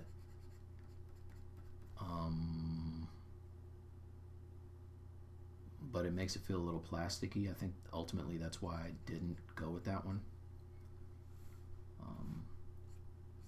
And the other thing too, it's funny, it always comes back down to like Alex Ross pictures that I've seen, but I kind of like when he does Superman and it's a very flat shaded, you know, giant S emblem on his chest with the gold and the red, and it's very just graphic, as opposed to, you know, looking at Superman in Justice League where he has all of this crazy, you know, texturing, and that stuff always got on my nerves, man.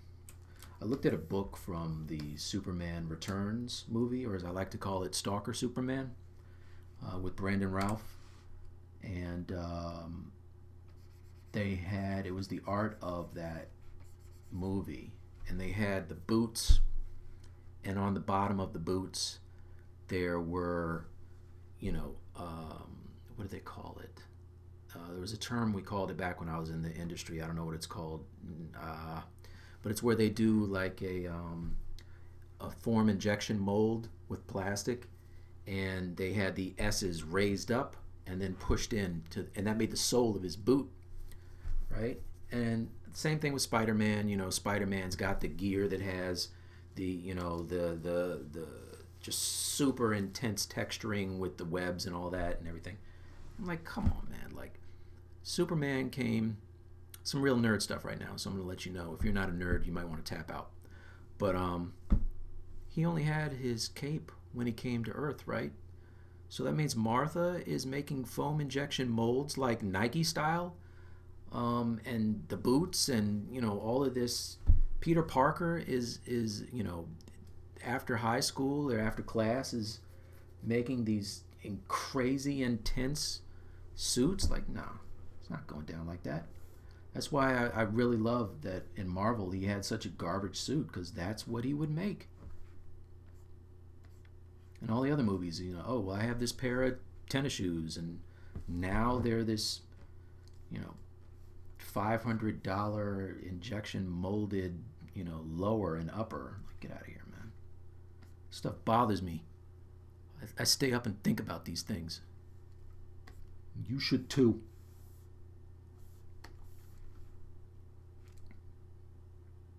All right. So I have to have at least one rant on every one of these, and that was my rant. So you're welcome. I did say I was going to come back to this trail off of her boot, right? Let's see. What are we doing here? I remember you did a project for Jay-Z and your computer crashed. Did you ever get just... Oh my God, no. That's gone, man. I lost that one. Thank you for reminding me I was okay with it. Have you ever done an exquisite corpse? What you talking about, Willis? Exquisite corpse loop. What are you talking about, Tomas? All right. I love the look of the outfit on June. Thank you. It's fun in ZBrush. Mike's nerd from Fulfillia, no doubt. Martha was a great steamed. Yeah, Martha, man, like she had a whole team of, you know, cats in Korea working on her stuff in the off hours. Thought about the same things. Yeah, exactly, Kyle. You know where I'm coming from. Makes me crazy. Hear you, Mike. Appreciate it soon. Andrew Garfield Spider-Man. Exactly. Yeah, the Andrew Garfield Spider-Man. I mean, the suit's dope, but let's not say that he made it. Okay, I'm gonna look at that, Tomas, but later. Let's see. It's a realistic parlor game. Yeah, exactly. Yeah, if Tony Stark is making the suit, okay. Yeah. This guy's got unlimited resources. He probably has an entire branch of Nike, you know, making his just, you know, kick around gear. Sure. So he can make the Iron Spider suit. That's not a spoiler, it's in the commercial, so you don't feel bad about that, Kyle, or whoever. Was it Kyle? Whoever said that. All right. Let's see what we can do here. What I will probably end up doing with this at some point. Is this its own layer? Yes. All right. This I definitely want to be its own layer because I don't know what I'm doing. But what I will probably end up doing is adding a motion blur to her. Right? So right now I just want, what I want these to feel like more than a blast of, you know, like a rocket blast is, I want them to feel like that distortion that rises up off of hot asphalt, just where there's like the waviness in the air where things don't look quite right, but with light. So I'm gonna throw this in and then maybe blur it a little bit and then turn it way down, way down. So let's see what we can do here. How's my time? 2:47. All right. Man, this one rolled by. This is fast.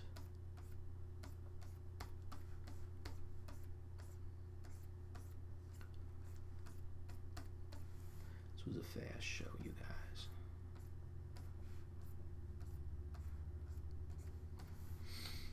All right.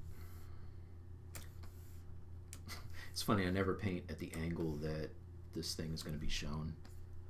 Never. I never.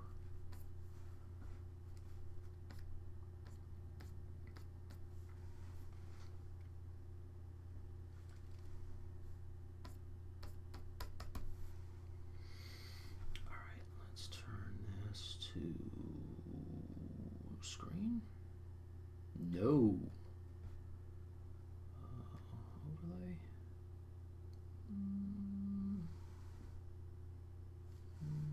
Not terrible. What's the difference between soft to light and default? Okay, default is really heavy. Maybe what does hard light look like?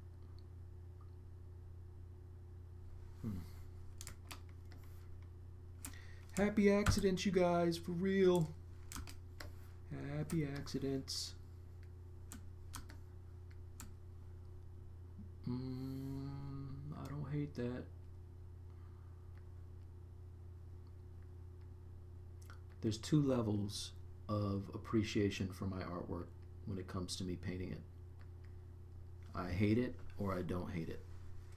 When I don't hate it and I'm finished, I'm done. That's why they take so long. More often than not, I don't like it. All right, so that's something. Wait, did I duplicate it? What's this? Was that already there? All right, so whatever. All right, I think I'm definitely going to blur. Maybe I'll distort this part right here. That will give it a kind of a cool kind of look, like there's heat coming off of that boot or some type of energy. I think. All right, so you see I danced around the hair, so probably be doing that off camera.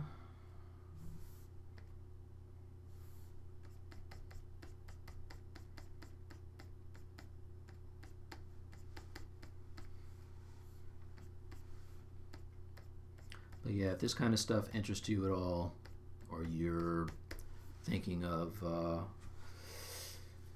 using this kind of workflow in your own process, or you already are and want to see more of it, then, you know, like I said, I'm going to have a class coming up. You can totally join me, and I'll be doing critiques, which is always fun.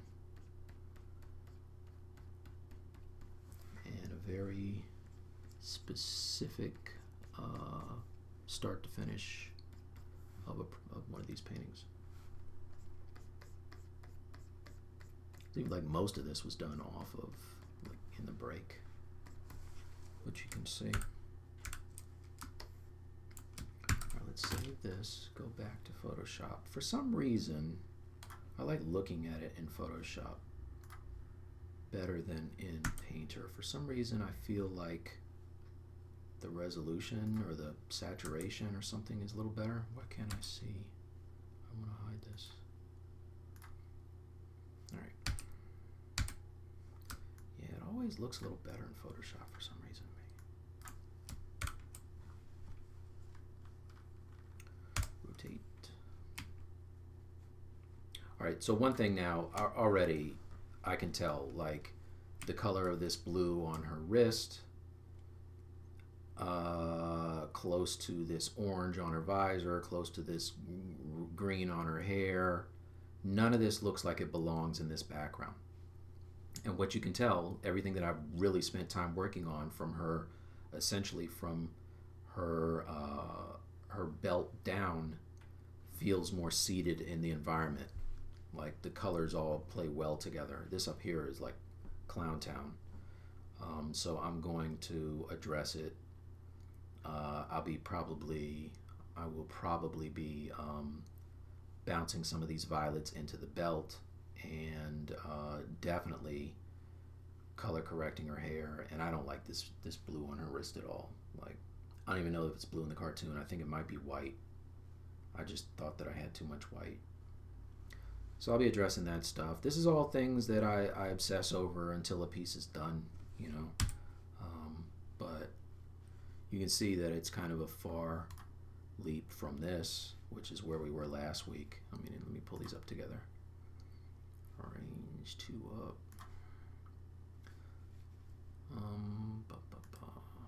This one is the new one.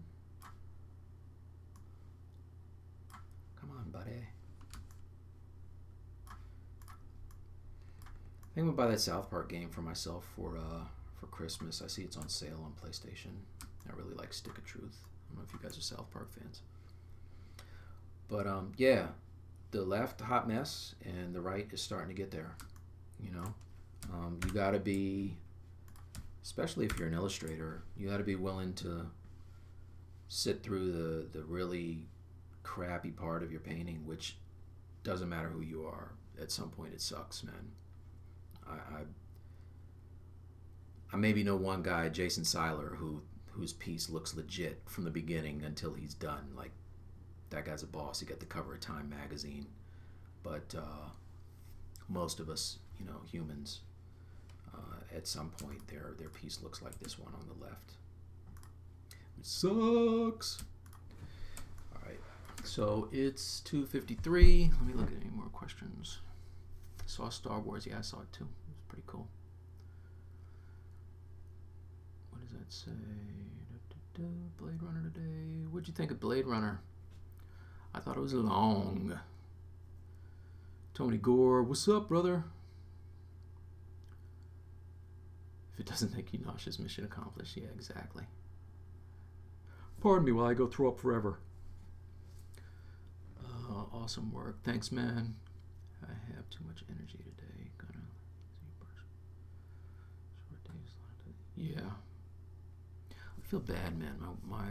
My wife and kids want to go somewhere, and I don't like going places, but I should probably get off the computer and go do something. Work through the suck. Yeah, exactly. Suck zone. Exactly. Good to me. BR was good. Blade Runner was good. Yeah, it was good. I'm not going to tell you guys, you know, my whole breakdown on Blade Runner. I think Blade Runner is without Blade Runner, we wouldn't have a whole bunch of stuff that, you know, it's like the Godfather of Soul. You need Blade Runner, but I still think it's slightly overrated. So, hate me now, y'all! What? How we looking? 5 more minutes? Shoot, I'm pretty much done for the day, I think.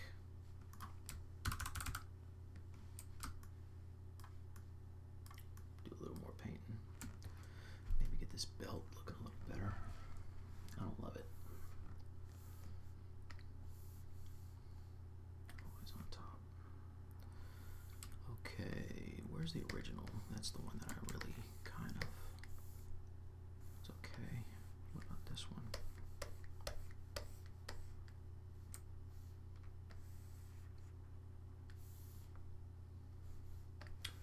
Alright, let's just mess around with this belt and run out the clock.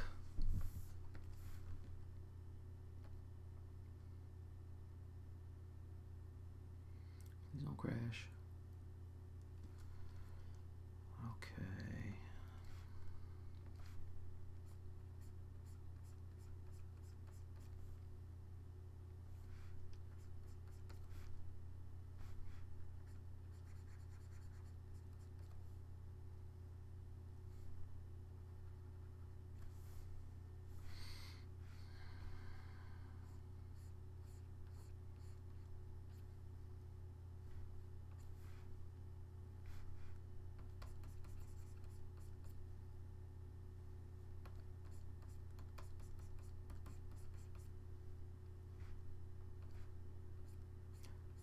Because I changed my lighting on that last render,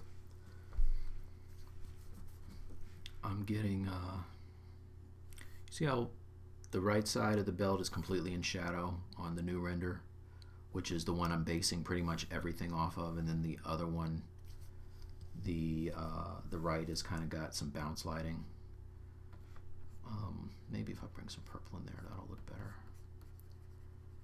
It's causing kind of a problem.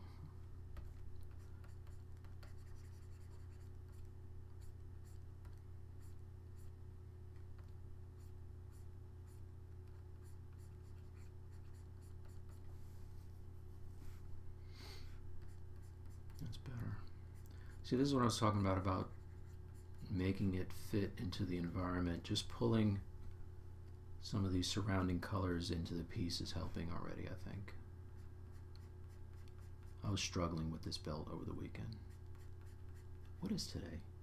I guess over the week. Today is Wednesday.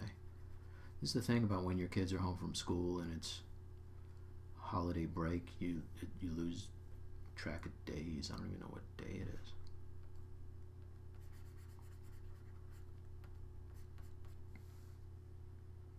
Yeah, you know what? That pink is helping. I think.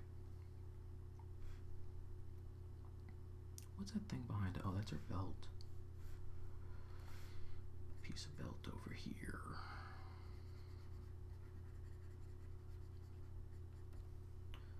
$258.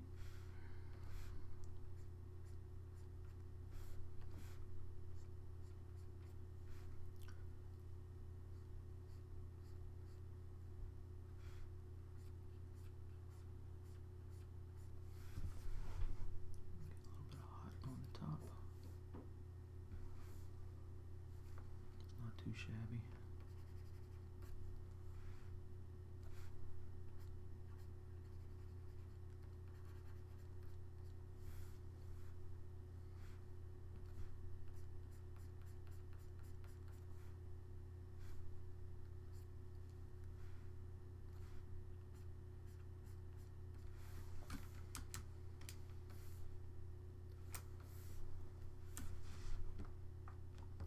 Wish I could play the music from this in here. That's one thing I like to do is whatever I'm painting. I used to do that all the time when I was painting hip hop guys. So I would play the, play the soundtrack, whatever they have, play whatever their album was. So I painted Jay-Z like a million times, so I like playing his albums like crazy, man.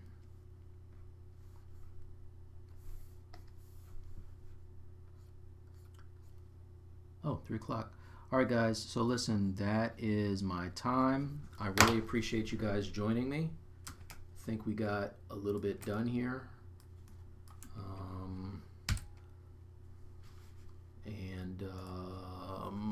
I hope you will come back again. Let's see. Alaska.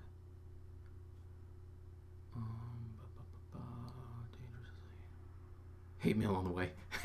Tony loves, just little side note, Tony Gore loves Blade Runner. So, and Tony Leonard, that was directed at both of you guys. 2 hours more, man. Yeah, I wish. It's a good day for it. It's just now 1,000 degrees in my office, and I got the grays, so I'm not taking this hat off right now. My hair be all messed up. All right, thanks guys. Glad you could come. I shall check you out on the next one, and please, if you want to, if you have any suggestions for a mic drops, just hit me on Twitter. Direct message me, and I will, put that together for you. All right. See you later. Peace. Jane, stop this crazy thing. Where's the stop button? Oh, there it is. All right. See ya.